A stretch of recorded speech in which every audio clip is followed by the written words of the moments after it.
Começa agora pela TV Novo Tempo mais um programa Evidências, sempre na busca de fatos que comprovem a veracidade histórica da Bíblia Sagrada. No último programa Evidências, você pode acompanhar uma descrição histórica de como seria difícil a vida de um morador da Idade Média. Ali podemos ver as raízes de uma religiosidade deturpada que expunha o povo a uma caricatura terrível de Deus. Aliás, uma caricatura tão mal desenhada que chegou ao ponto de produzir correntes de descrença como algumas que vemos na modernidade. Embora discordemos da máxima de Karl Marx, segundo o qual a religião é o ópio do povo, podemos entender na descrição que antecedera o porquê de tal antagonismo religioso. Na verdade, as palavras de Marx erram não pelo que foi dito, mas pelo que faltou dizer, pois existe uma religiosidade verdadeira, baseada em princípios da palavra de Deus, e outra fictícia, baseada nos parâmetros do egoísmo e dos interesses humanos. Essa sim é um ópio alienador do povo e que precisa ser questionado e racionalmente combatido. Hoje vamos continuar a nossa trajetória percebendo os elementos sociais que mudaram radicalmente a paisagem social da Europa e, com ela, os destinos do mundo inteiro, ou mais especificamente, do lado ocidental do nosso planeta. É parcialmente graças a esses elementos de mudança que temos hoje liberdade de expressão, aliás, liberdade suficiente para ler a Bíblia, discutir assuntos religiosos, assuntos de fé e até gravar um programa como este que você está assistindo. Mas o mundo medieval, longe disso, era um mundo estranho, um mundo sem autoridade central. Era um mundo desorganizado, e isto criava uma confusa forma de relação internacional e fronteiriça. Os senhores feudais viviam em guerra constante uns com os outros, e as disputas de fronteira eram sem fim. Bastava uma palavra descuidada, ou um simples gesto entre nobres, e estava criada uma nova guerra entre os feudos. Além disso, a própria cobiça por propriedades levava os senhores feudais a quererem expandir o seu território de modo a conhecer novas terras e a conquistar novos vassalos leais ou até mesmo novos membros para sua família.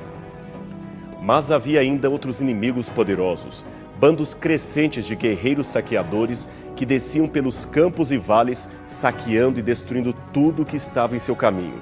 Além, é claro, de pilhar, matar e violentar jovens donzelas em todas as propriedades rurais que pudessem alcançar com sua espada. Por isso, o senhor feudal se cercava de guerreiros, em sua maioria mercenários. Estes ajudariam a proteger o seu feudo e a vassalagem que estava sob o seu domínio. Esses guerreiros eram obrigados a fazer um juramento de fidelidade ao senhor feudal, que também era estendido a todos os membros de sua família e a todos os que viviam nos limites do seu feudo. Esse juramento era, evidentemente, confirmado pela Igreja e consagrado pelo bispo, um representante do Papa. Assim, quebrar um juramento seria o mais grave dos pecados e constituiria um sacrilégio, supostamente contra Deus e a sua Igreja. Ninguém, em sã consciência, ousaria questionar a autoridade feudal ou eclesiástica. E era a Igreja, em última instância, o poder que ajuntava os laços tão frágeis dessa sociedade medieval. A Igreja, mais do que o feudo ou os monarcas, era o maior poder daqueles tempos. Há um desenho que, embora seja do final do século XVI, portanto, Idade Moderna, ilustra muito bem a mentalidade social da Idade Média, que havia recentemente terminado. Ele foi projetado pelo frade Diego Valadez e está em seu livro Retórica Cristiana, publicado em 1579. O desenho é conhecido como A Corrente da Existência e espelha algumas das ideias encontradiças já na República de Platão. Veja que tudo no mundo é formado numa perfeita ordem hierárquica. Deus está no topo. A seguir vêm os anjos e, finalmente, o povo. Em seguida temos as ordens inferiores, os animais e plantas. Abaixo de tudo estaria o inferno, o local e destino de todos aqueles que quebram as correntes desse sistema, desafiando as normas da fé. Conforme vemos neste outro desenho medieval, a Igreja de fato centralizava em si todas as áreas da existência humana, a saber, a cultura, as artes, a filosofia, as leis e, por que não dizer, a própria existência de Deus. Esta seria uma versão ligeiramente simplificada da pirâmide medieval. No topo, o rei. não o verdadeiro chefe da hierarquia, mas aquele que o representaria perante o Estado. Ladeando um pouco abaixo estariam a igreja e o senhor feudal, sustentados evidentemente pelos cavalariços que vêm logo em seguida. E na base inferior de tudo estaria o povo trabalhador. Uma série de mudanças graduais e a princípio até imperceptíveis começaram a ter lugar neste tenebroso cenário da Idade Média. A agricultura, por exemplo, começou a ter um significativo avanço tecnológico com o emprego de cavalos, arado de ferro e o uso de adubos que enriqueciam o solo, coisa completamente desconhecida antes de 1050 nos territórios europeus. A seguir, vieram o crescimento populacional, o surgimento da burguesia e da classe média, as cruzadas e, finalmente, a aurora renascentista, com todas as incríveis transformações que ela realizou no continente europeu. Mas mesmo antes desses eventos, durante toda a Idade Média, numerosos grupos de religiosos se separaram da cristandade oficial para procurar uma forma de cristianismo mais puro e simples, aquele cristianismo apegado à simplicidade evangélica. Eram os verdadeiros livres pensadores que tiveram de regar com o próprio sangue o caminho da liberdade religiosa.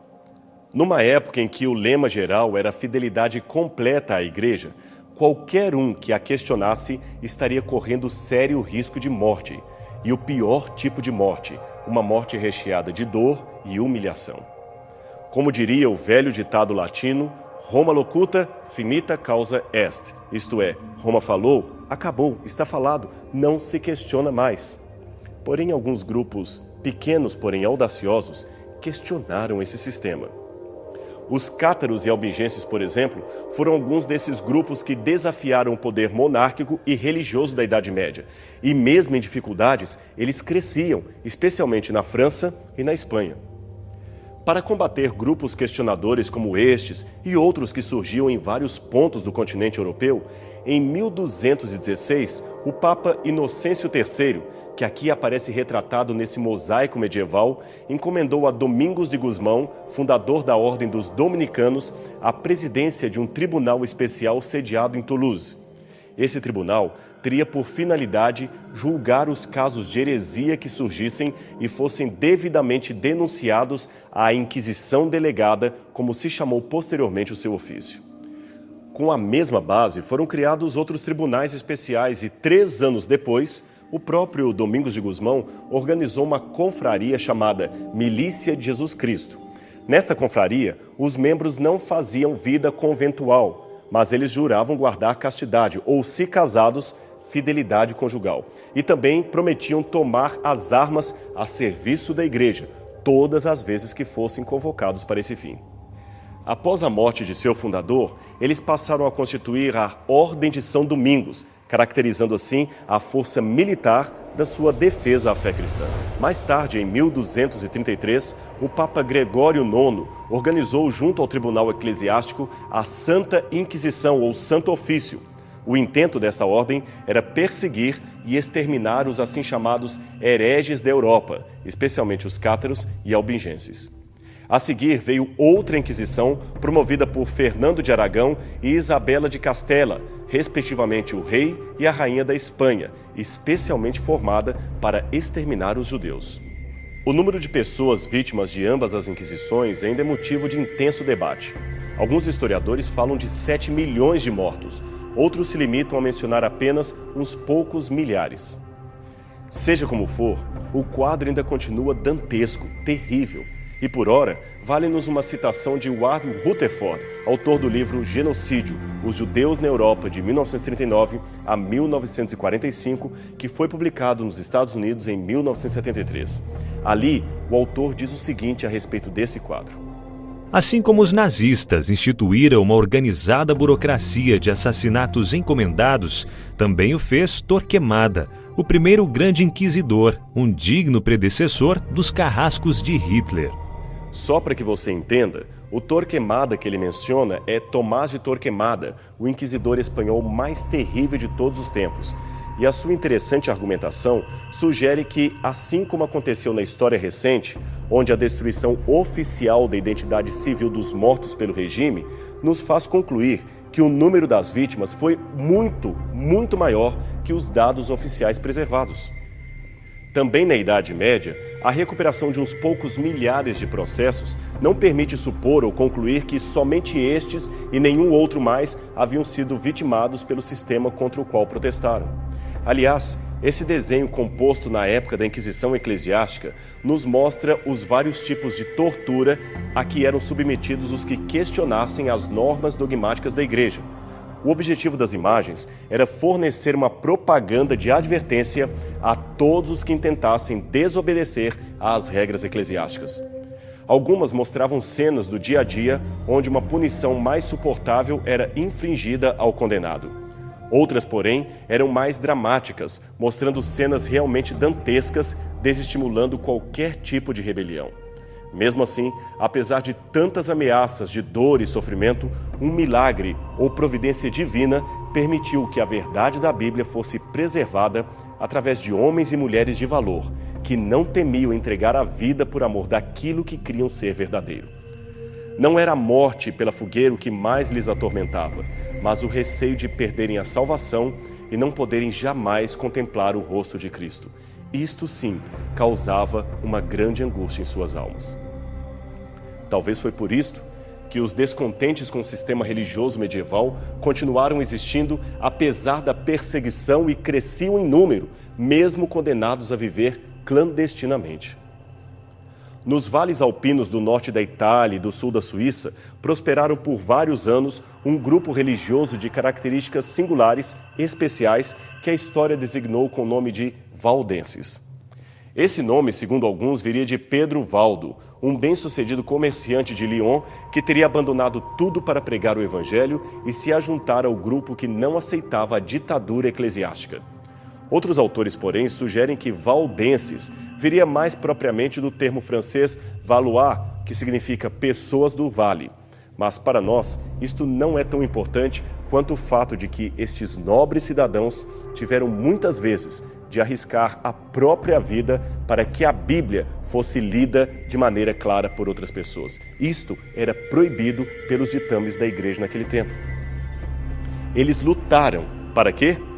Para fazer com que a Bíblia e a verdade chegasse às mãos das pessoas mais comuns, atingindo assim o maior número possível de cidadãos.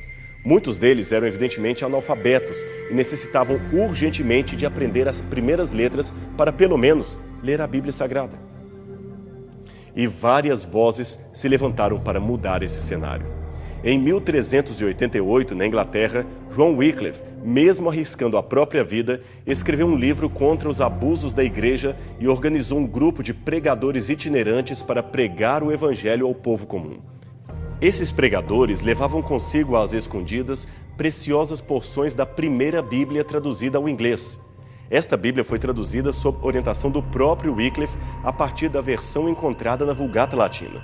Poucos anos depois, um outro teólogo chamado João Hus leu os escritos de Wycliffe e acreditou no que ali estava escrito.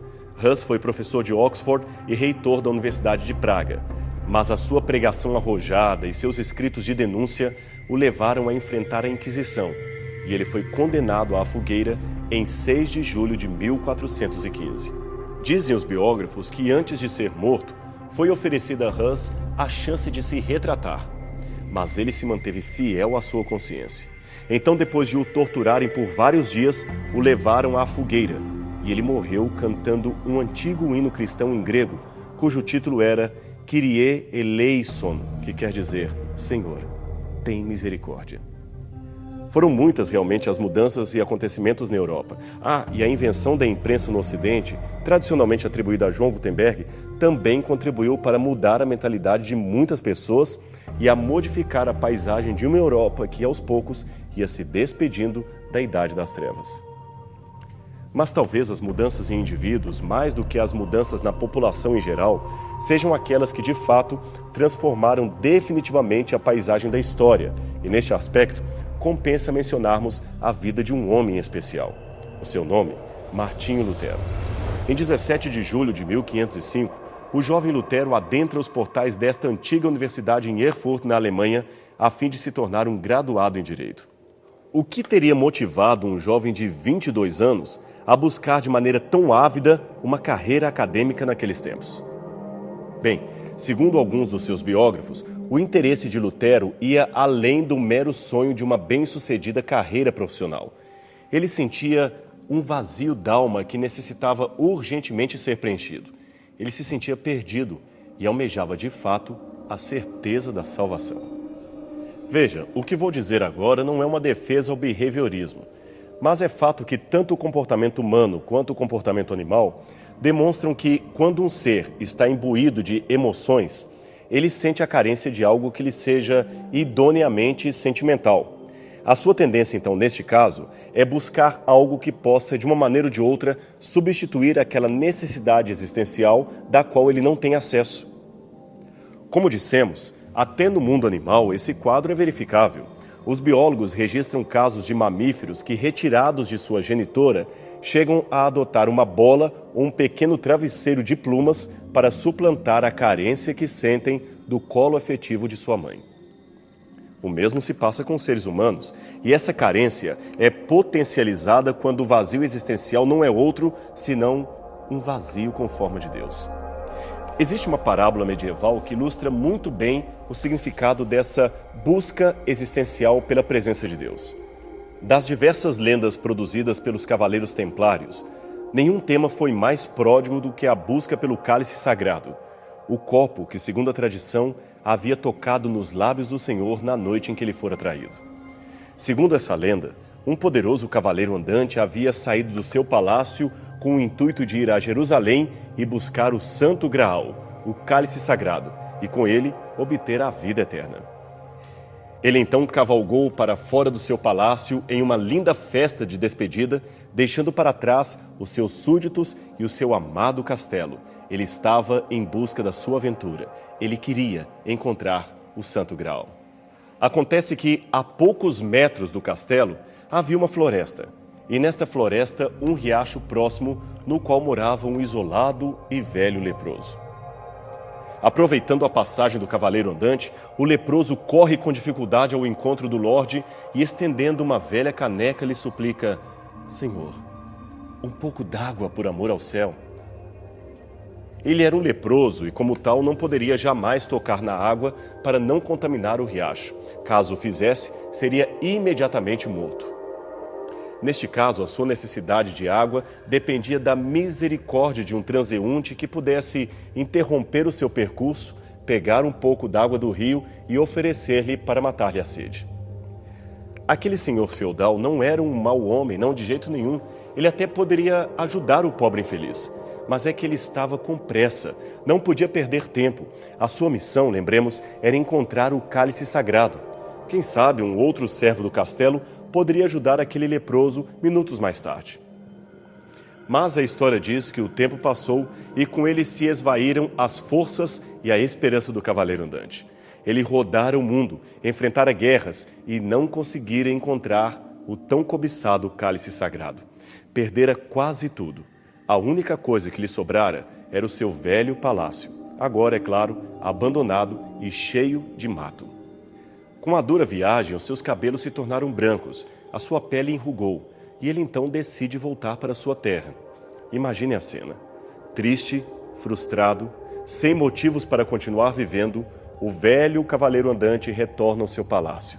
E, para surpresa sua, ele vislumbra a solitária figura do leproso que ainda vivia naquela floresta.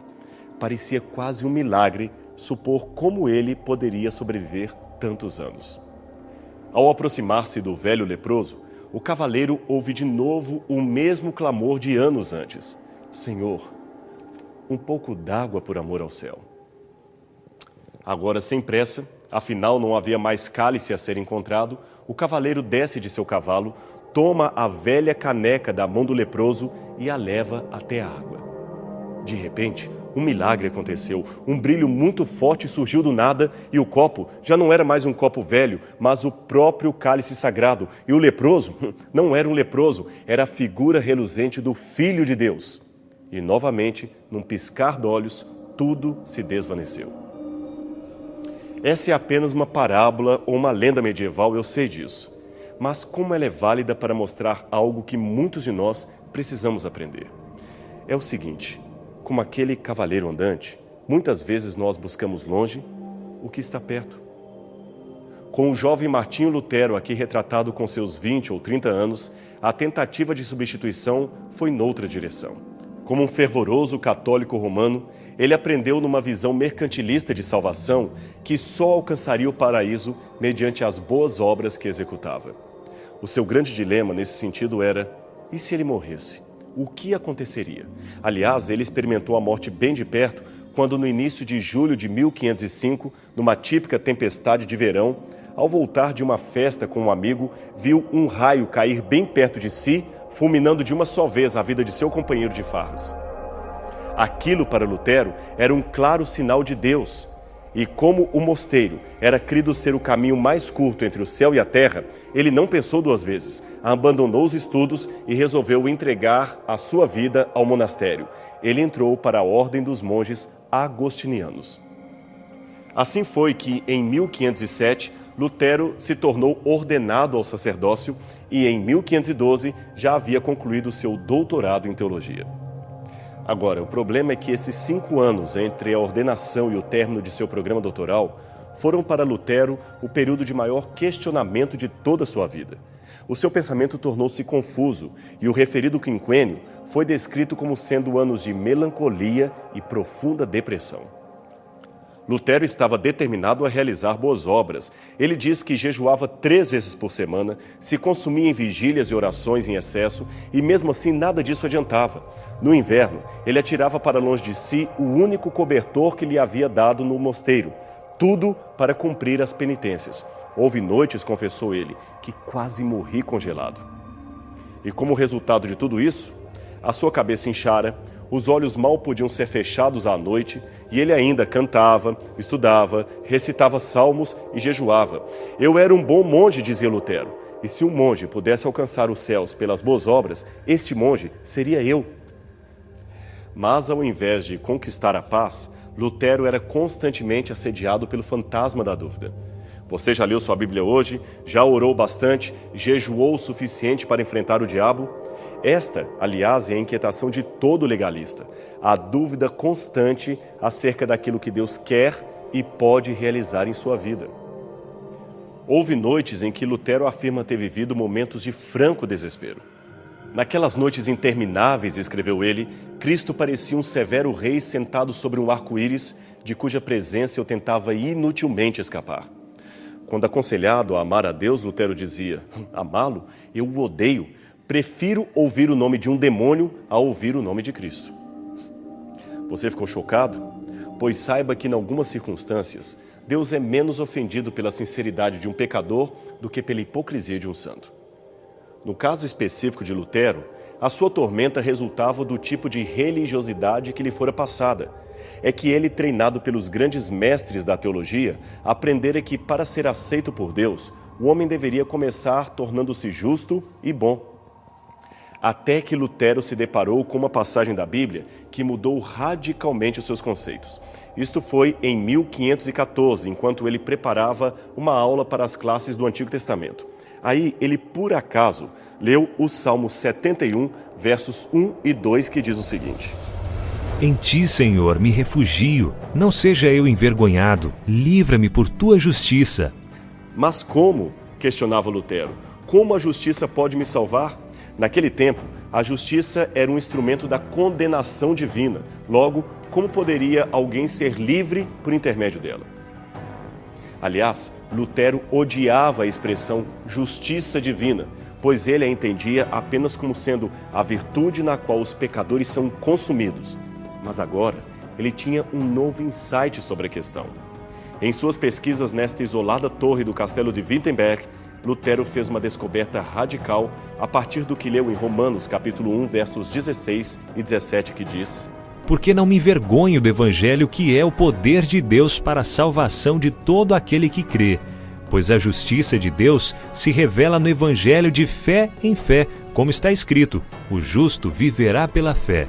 Lutero descobriu alegremente o significado redentor da justiça de Deus. Em outras palavras, a justiça é algo que Deus nos oferece e não que Ele cobra de nós. E quando Lutero descobriu isso, ele declarou: as portas do paraíso se abriram para mim. O segredo de tudo era o amor de Deus. Os seus pecados eram apenas um grão de areia na montanha do amor de Deus, uma gota no oceano da graça divina. Deus, concluiu Lutero, não tinha nada a ver com aquelas caricaturas medievais que haviam sido passadas. Deus é vivo, é atuante e, além disso, está mais interessado em salvar os homens do que uma mãe de tirar um filho de uma casa em chamas. Lutero finalmente teve a sua vida transformada e, em sua transformação, ele modificou a história do cristianismo. Em 31 de outubro de 1517, exatamente nesta porta da Capela de Wittenberg, que você agora pode ver em seu vídeo, Lutero fixou as 95 teses sobre a justificação pela fé que contrariavam muitos dos dogmas da Igreja, e estas quase custaram-lhe a vida. Mas, como ele mesmo disse, admoestem-se os cristãos a que se empenhem em seguir o seu grande líder, Cristo, ainda que seja no sofrimento, na morte ou mesmo no inferno, e assim esperem mais entrar no reino dos céus através de muitas tribulações do que facilitados diante de consolações infundadas. Estas palavras estão longe de qualquer coisa que possa ser chamada de alienação mental. Pelo contrário, elas mostram que a verdadeira religião bíblica, longe de qualquer caricatura que façam dela, não é de modo algum um ópio para o povo, especialmente para o povo de Deus. Pelo contrário até, a Bíblia e a religião bíblica é um poderoso elemento de conscientização humana a respeito da sociedade, da filosofia, da história, enfim, a respeito de nós mesmos. Você viu a história? Portanto, não deixe que caricaturas mal desenhadas de Deus o façam confundir o Altíssimo com aquela tola descrição que muitos fizeram dele. E deixe-me dizer uma coisa para você. Deus é real. E se você o encontrar hoje, nada poderá arrancar de seu coração o mais ardente desejo de todo aquele que crê. Sabe qual é? Encontrá-lo pessoalmente. E quando este encontro acontecer, tudo valerá a pena. Tudo terá sentido. Pense com carinho nisto que acabamos de dizer. O nosso programa agora vai ficando por aqui, mas semana que vem você sabe que temos um novo encontro aqui na TV Novo Tempo, no seu programa Evidências, sempre buscando fatos que comprovem a veracidade histórica da Bíblia Sagrada. Até lá!